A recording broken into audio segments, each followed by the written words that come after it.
men that exist in this world about y'all plight and what y'all go through, especially black women.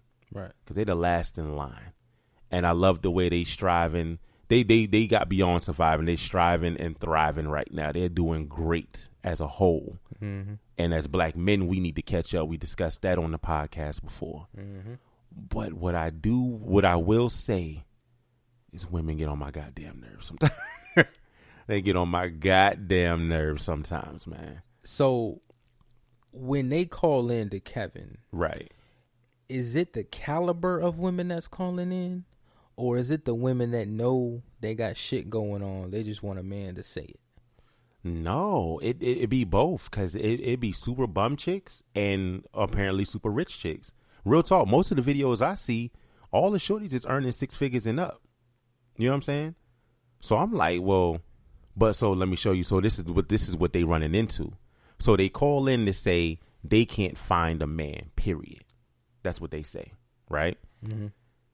So he asked them, what are you running into? What's the problem? So shorty say, I be having a man, but they're not good enough for me. And he says, why? Right? Mm-hmm. And then they say, well, we was engaged and we was together and we was doing this, we was doing that. But then I realized at some point that, he just wasn't the one. He wasn't a good provider, protector. He just wasn't doing the things that I needed. And I felt like I ended the situation because it just wasn't working out. They might have kids and everything together, but they walked away because the dude wasn't who they felt like he said he was in the beginning. So they earned more than him. They're doing better things. So now you're a single woman with children or a child and you earn 6 figures. So you good. You don't need a man for shit, right? Mm-hmm. Because that's how they were programmed to be now. Independent black women, right? Mm-hmm. But now they can't find a dude that's equally yoked to them. Why? Because on the bell curve in America, most black men fit right in the middle of the hump. They make $39,000 to $60,000. And to all of the black women that are the outliers that are earning these high 6-figure salaries, they're in the 1%, the top 1 percentile. That dude ain't earning enough for them. Right? Mm-hmm. Well, damn. So that's literally. So when they call into him and they start breaking all of that down, he starts hitting them with statistics and facts like, yo, well, the dude that you looking for is in the top 1 percentile of we're just strictly sticking to money right now. We ain't even talking about the man himself. We talking about if shorty says you got to earn 6 figures to even date me so I could take you seriously, she literally eliminated 70% of all the men that she could talk to. Right. So all he be saying is, if those are your expectations, if that's what you're looking for, then chances are you're going to be by yourself for the rest of your life. He be saying, I'm not telling you to lower your standards, but you have to be more realistic. You're in the shallow end of the pool, standing up. And then he breaks it down why. You're a woman with kids. That's not another man's kids. So you don't need a husband. You need a stepfather. That's a whole nother thing. So he's basically saying, if you looking for somebody to help you raise your kids, nigga, you better take any nigga that come along that's willing to do it. And it sound harsh and fucked up, but what have we discussed? Because we both been in that role before. Yeah. You know what I'm saying? Mm-hmm. And did you feel appreciated when you was in that role? Playing the stepdad role? Mm-hmm. And keep it 100. Not all the time. Not all the time. There's been I promise you, I've bent over backwards for shorty and the kids. You know what I'm saying? Mm-hmm. Only for the relationship to end so bad that we couldn't even talk anymore. You know what I'm saying? Yeah. And it's so crazy because my theory on that is always that the harder you love somebody, that's the equal amount of level of hate you can have. So if 0 is the point, is the middle, right? Mm-hmm. Then the love goes to 10. When the love fails and goes left, the hate goes to 10 too. 10, yeah. And that's why it hurts so bad. That's why you get so mad. You know what I'm saying? Yeah. So I'm talking about you there for shorty and the kids that's not yours. You got a whole bond connection separate from her with the kids. You know what I'm saying? and then y'all fall off for whatever the reason is. She cheat, you cheat, they lie, you lie. Y'all just find out y'all suck as people. The representatives sit down and you get to the real nitty gritty person and y'all find out y'all just not compatible. Y'all fall off. And then the whole time, all of your efforts and everything that you was doing seems like it was just swept under the rug. Wasted. You know what I'm saying? Like, who? Yeah, that nigga. So then they go and date some bum ass nigga after that, right? This is real life shit. Like, I promise you, this literally almost just happened. Talk to an ex and you find out that she talked to some bum ass nigga. He don't got no car. He driving her car while she at work. He ain't doing nothing for the kids. He ain't adding nothing to her household. He literally just clapping cheeks and sitting up. You damn near insulted that's what your ex is doing right now. That's what you doing after me? You went from me to that? Then got the nerve to call for advice? On this bum ass nigga? What should I do? Hey, yo, I ain't no Derrick Jaxn, but yo, you need to get the fuck away from that nigga. You could do better than that. Man, don't call me. Ladies, if the man don't like, comment, subscribe, hit the share button. come on, fam. And so do you break it down because you still trying to boost her up, even though y'all had love for one another, man. You never want to see them doing bad. You know what I'm saying? Because that's the love, because the love was real. And then it's always the women that is like, I come with a package. Oh my God, so you gotta, and you put the effort into it, and this shit still don't work out, and there's no appreciation. And there's no appreciation for it, right? So now you got shorty trying to get boosted up from you, and then so what she want to do? She want to come back around now. Nah, no, because guess what? I've been free, and there's more women out here without kids than I thought.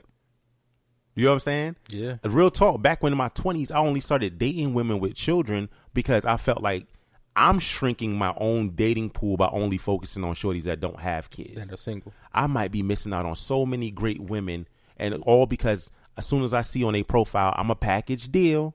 My son is my king. Oh, it's just me and my daughters. I'm a mom first. And I'm like, oh, swipe left. Fuck out of here. And it was for selfish reasons back then. The main thing was I knew for a fact that if a shorty got a kid, I'm not going to be a priority. I can't be the priority because she's responsible for a whole human being. Right, because then you can't do the things that you want to do. You feel me?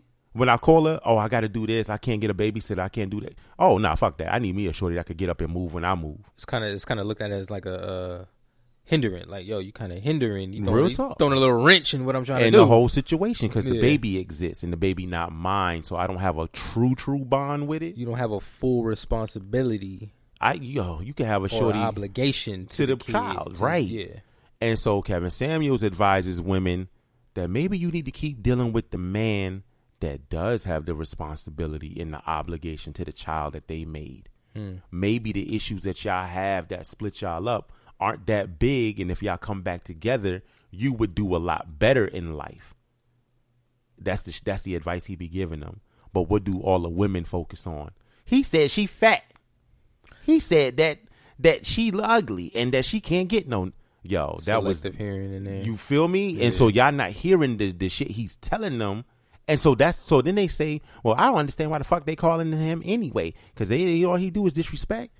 They must be getting some type of value from it if they keep calling in, right?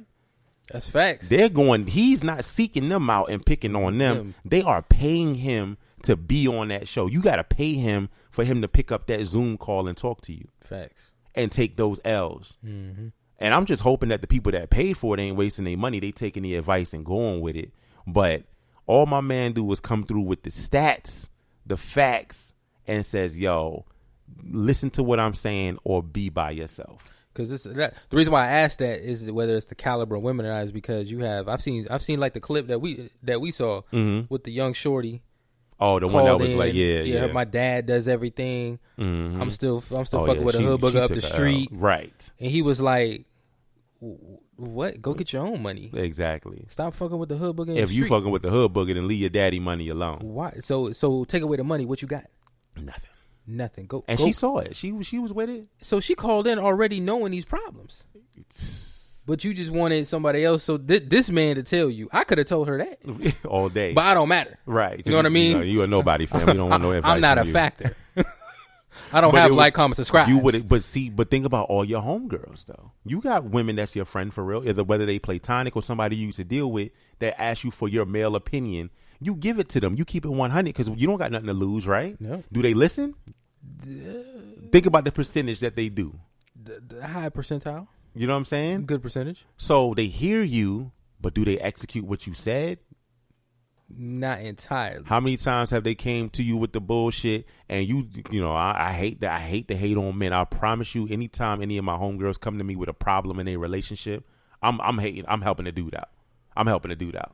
Unless he really is just trash. Unless it's really like if you tell me this nigga ain't doing flat shit. Right. He got to be doing jack. Because I'm going to ask you, well, what are you doing? Exactly. Because that's on you. Yeah. You chose them.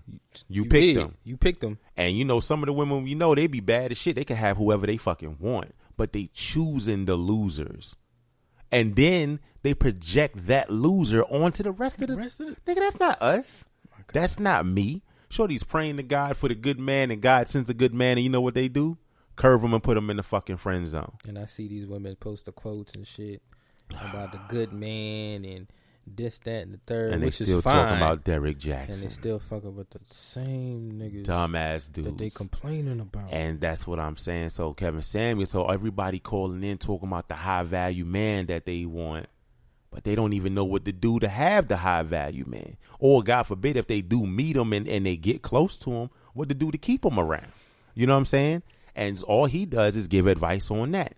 So the other thing I want to say to defend him is he does the same shit to niggas. He don't be picking on women. Yo, my man did the dude dirty. My man called in. He was 36 years old or some shit like that, right? Mm-hmm. And apparently he was like a virgin too, right? He was 36 years old, and he called and he was saying, yeah, I can't connect to women, and I just need some advice on how to meet women and da. Kevin Samuels was like, all right, let's figure this out. Let's go through with it. When was your last relationship? This nigga said, when I was 17. Oh. He said, how old? Sorry. He said, how old are you now? 36. Shit. He said, and so, okay, well, how old was the girl you was with? She was 15. 17, 15 is weird, but it's not weird because they probably went to the same school and shit. But it's like a junior fucking with a freshman, right? Okay. All right. It's hard to, now that we this age, it's hard to. That's what I'm saying. But yeah. You know what I'm saying? Okay. So, okay. He's 36. So he's in our age range, right? He's in between us. My man said, yeah. So he said, well, what happened in the relationship? Well, back then, we were together and she cheated on me and we broke up and it broke my heart. We broke up and I just never recovered from that. My nigga. So you are 30 fucking 6. Nigga, you've literally lived longer than the situation has happened. You feel me? Like that shit so far, it's literally a lifetime apart. He outlived her age at the time. You see what I'm saying? But he's still hurt about it. And because of what happened, what the 15-year-old girl did to him when he was 17, he can't trust or connect with women now. Nigga, that was 19 years ago. Kill yourself. You know how many, you feel me? Like, you sound dumb. You know how many different genres of music we've been through? And you mean to tell me? My man lived through all of the 2000s, the 2010s to the 2020s, and he still can't connect to women because of what happened to him in his junior year in high school. What you think Kevin had to say to that man?